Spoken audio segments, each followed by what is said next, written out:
The words didn't land as a blow.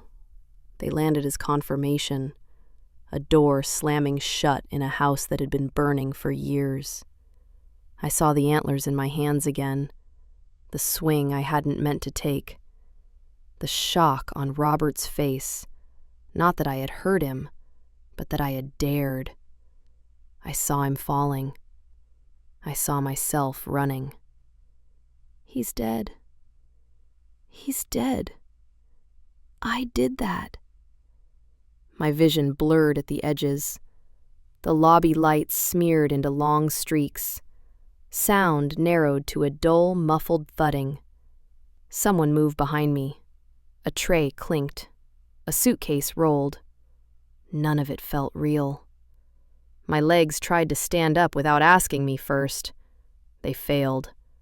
The room tilted for real this time. I felt myself falling, and then felt a hand catch me. David's hand. Strong, steady. Fingers closing around my arm, my shoulder, holding me in place as if he'd been bracing for this moment. My entire body flinched, not because he hurt me, because I expected him to. The reflex was instant and wild, a sharp animal jerk away from his touch like a dog that's been kicked too many times to believe in gentle hands. For a second, I saw confusion flash across his face. His grip loosened slightly, but he didn't let go. He had no idea what that flinch meant. "Easy," he murmured. "I've got you." The words were meant to comfort. They landed somewhere between a promise and a threat. The receptionist rushed over, eyes wide. "Is she all right? Should we call an ambulance?" David shook his head subtly, still focused on me. "I think it's just the shock," he said.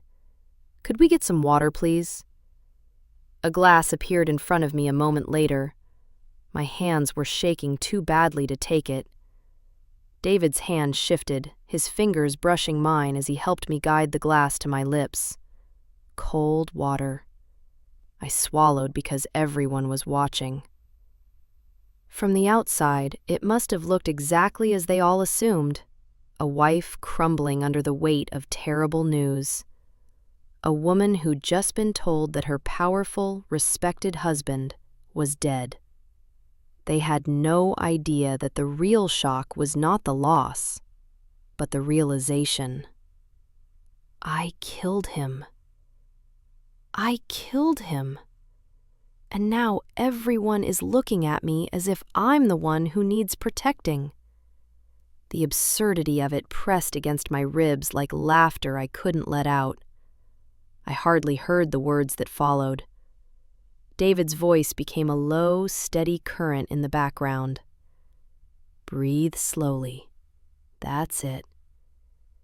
I know this is a lot, but you're not alone in this. You're safe here for the moment. Safe." The words snagged on something sharp inside me. I focused on his face, or tried to. His lips moved. His eyes stayed on mine, searching for something I couldn't afford to show him. "We'll take this one step at a time. There's a lot we need to understand about what happened last night." The phrase cut through the fog. Last night. The living room. The fire. The antlers. The way my hands had refused to stop shaking long after I dropped them. "Eva," he said, more firmly now, "I need to ask you something, but I'm going to do it properly, not here in the middle of the lobby." My fingers tightened around the empty glass. "If you can," he continued, "I'd like you to come with me to the station, to talk, to go through what happened. It's standard procedure in a case like this." Case. Robert wasn't just my husband anymore. He was a case. "And if I say no?" I heard myself ask, though my voice sounded weak and far away. He held my gaze. There was the detective now, not the boy from our street, not the young man listening to my concerts, but the man who dealt with other people's worst nights for a living. "I can't force you right this second," he said quietly. "But we will have to talk, Eva, one way or another. It will be easier if you choose to cooperate." The word cooperate tasted metallic. "Right now you're not under arrest," he added softer. "You're a grieving spouse, a witness. That's how I want to keep it, if I can." Not under arrest. Not yet. The implication wrapped around my throat. Bars, cells, doors that locked from the outside. I had spent years in a gilded prison with Robert. The idea of a real one, a concrete metal one, settled over me like another winter. I looked at David, really looked at him. Snow-damp hair, tired eyes, jaw set in quiet determination. A man caught between duty and history, between who I had been to him once and what I might be now. For a moment, I saw two possible futures standing behind his shoulder. In one, he was the only person who could save me. In the other, he was the one who would lock the door. "Will you come with me?" he asked. The lobby seemed to hold its breath. I nodded, because I couldn't imagine surviving either answer if it was spoken out loud. His shoulders eased again, just a little.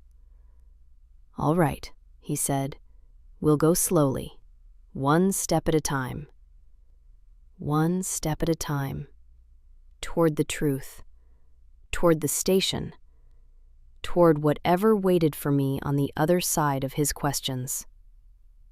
For the first time, I understood something I hadn't let myself see until that exact moment. David Ratka was no longer just the boy from my childhood, or the man I'd once trusted with my favorite songs. He was the one person who could uncover everything I'd tried to bury, and the one person who could make sure I never walked free again.